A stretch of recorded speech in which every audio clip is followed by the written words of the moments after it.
the drums of celebration in memory of the armed forces was loud on January the 15th, it also attracted some retired servicemen. But for them, it wasn't a time to celebrate. No money to feed ourselves, to feed our family. Now we are expecting about our bodies. About 3 years ago, they are not paying the money. They are starting to pay the money after 300. How much are we going? When are we going to collect the money? About 3 years money when they hold us, they are not paid. Even those who seem comfortable now still remember the sacrifices made when in service. When I became the commander of the multinational joint task force, I was based in Maiduguri this time. I remember that time we were getting like 100 naira a day in terms of allowance. Meanwhile, here I was. I had some civil aeroplanes that were detached to me, and pilots, because we had to pool all national resources to complement what the Air Force had.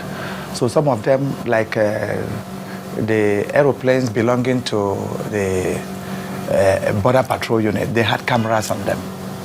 Some of the pilots in that group who were detached to us as civilians, I happen to have trained them somewhere along the line because I'm a training captain.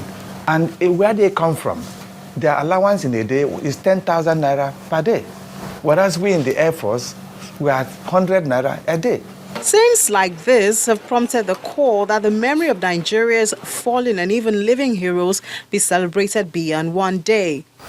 Those things that affect them should also be followed up on, and probably even you give feedback by the next Armed Forces Remembrance Day. We should be able to look at Remembrance Days where we should come and not only count our losses, but count the gains too. The services have Directorate of Veteran Affairs, and the Navy, I know, we have a Director of Veteran Affairs that can coordinate whatever is coming. Part of the responsibility is also on individual officers to prepare for their future. You plan your life, and if necessary, you train yourself in one area or another. Beyond the government and the military, Nigerians have been asked to show more appreciation to the military, serving and retired, in their interactions daily. Ini Thompson reporting for Channels Television News.